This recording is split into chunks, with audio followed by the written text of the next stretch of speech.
Ernesto Macías. Senador Luis Fernando Velasco, y se prepara el senador Eduardo Pacheco. Senador Luis Fernando Velasco, tienes... Sí, gracias. Los señores del sonido, son 7 minutos. Sí. Vamos a contabilizar. Son 7 minutos, senador Luis Fernando Velasco. Muy gracias, señor. Un momentico, senador. Vamos a poner en consideración la sesión permanente. Señor secretario, ¿quiere la plenaria la sesión permanente? Sí, la quiere y se decreta dentro del término que establece la ley quinta, presidente. No han excelente. Transcurrido las 4 horas todavía. Gracias, señor secretario. Senador Luis Fernando Velasco, se prepara senador Eduardo Pacheco. Muy gracias, señor presidente. Señor ministro, señores generales, compañeros del Congreso. Hablo en nombre de un sector de la bancada del Partido Liberal. En honor a la verdad, no pudimos asumir una posición de bancada y por ello mi voz como vocero no es a nombre de toda la bancada. En esta intervención, señor ministro, voy a hacer un debate institucional. Yo no aspiro a demostrar aquí que su señoría o los señores generales son unas personas desalmadas que se levantan por la mañana y que comienzan a pensar cómo pueden dar de baja a unos compatriotas que están protestando. Entre otras cosas, ministro, porque de pronto si lo dejan escuchar, ministro, me corta el tiempo. Entre otras cosas, señor ministro, porque no lo visualizo así. Usted lo visualizo como un ciudadano, como una persona que trata de acertar, pero creo que la política de gobierno que usted interpreta ha llevado,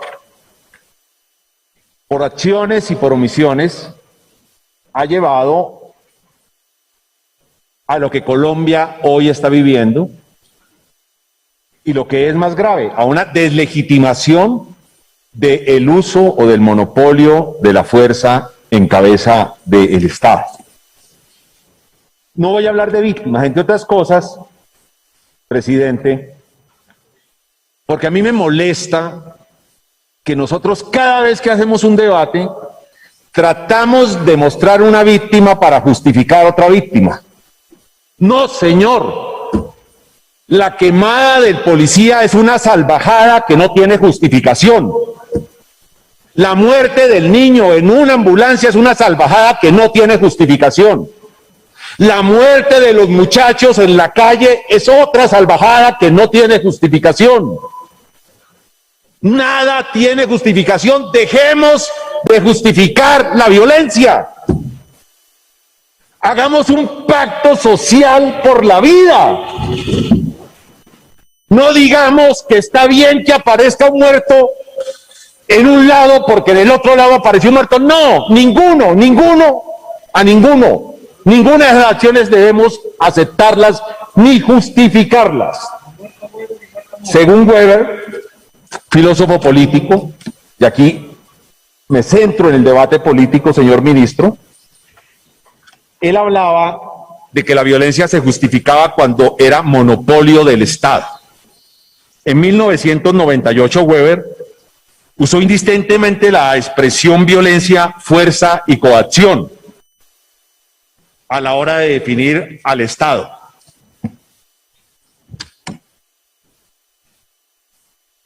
Perdón, ¿qué? Decía Weber que el Estado es aquella comunidad humana que dentro de un determinado territorio reclama para sí el monopolio de la violencia legítima. Yo me inscribo, señor ministro, en otra escuela. Yo me inscribo en la escuela que diferencia la violencia de la fuerza. Porque la fuerza tiene límites. Y los límites hacen parte de un pacto social. ¿Cuál es el pacto social? La sociedad dice, vamos a renunciar a parte de nuestra libertad para que una fuerza superior nos controle y que esa fuerza superior tenga la responsabilidad del monopolio de las armas. Y esa fuerza superior está bajo su responsabilidad política, señor ministro. El Estado, para mí, es eso. Por ello, señor ministro, yo quiero que lleguemos a una pregunta. ¿Qué legitima el uso del monopolio de la fuerza? ¿Sus límites? ¿Su proporcionalidad? ¿Su pertinencia? Y una que es muy importante. El poder político requiere, para ser duradero, transformar la violencia en autoridad, tener como base el consenso, contar con la creencia en la legitimidad de parte de un sector considerable de la sociedad, cambio que es indicativo de nuevas bases de obediencia política y de ordenación en la convivencia social. ¿Por qué creo que usted rompió esos principios? Por favor, proyécteme en los 3 casos. Ministro, usted en un Twitter, a manera de ejemplo,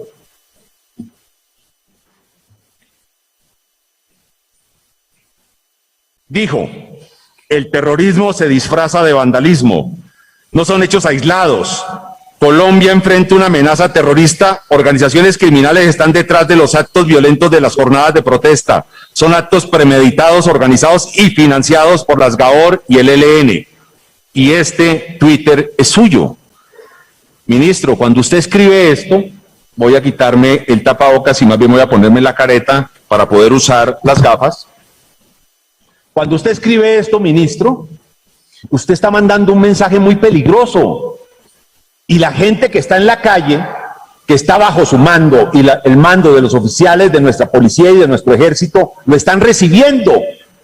Y es que en esa protesta social, en el fondo, lo que hay es un interés de una guerrilla que quiere atacar un Estado. Ustedes no reconocieron que era el estallido social porque en Colombia hizo crisis el sistema, ni siquiera el gobierno, el sistema presidencialista, centralista, que acumula todo el poder en un presidente que es casi un virrey y que no está pudiendo responder a los problemas y a las demandas de la sociedad.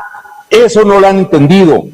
Usted también, ministro, habló de la captura de 25 presuntos patrocinadores de hechos vandálicos en medio del paro nacional. Ya lo explicó Wilson. No, señor, era una investigación de la Fiscalía 2 años antes de unos delincuentes que estaban importando armas para venderla a distintos grupos de la ilegalidad, pero no tenían nada que ver con la protesta, ministro.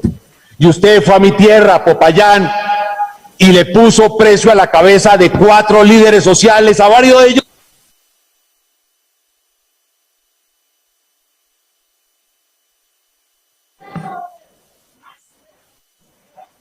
Senador Luis Fernando Velasco, ya se fueron los 7 minutos. Tiene 1 minuto más. Continúe, senador Luis Fernando Velasco. Y señor ministro, esos muchachos no eran guerrilleros. Y entonces el mensaje que recibe la gente cuando ve a esos muchachos en la protesta es: allá están los guerrilleros.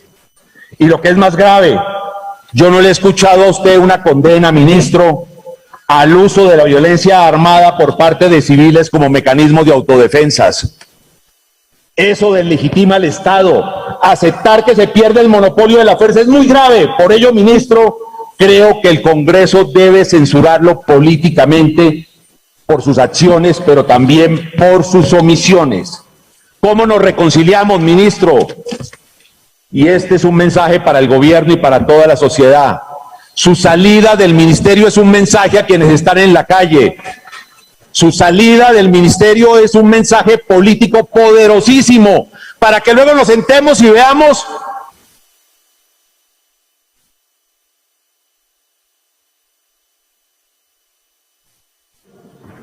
cómo recuperamos, senador Luis Fernando, para que termine, 1 minuto, por favor. la confianza del ciudadano en los hombres que delegamos para que en la calle porten el monopolio de esas armas.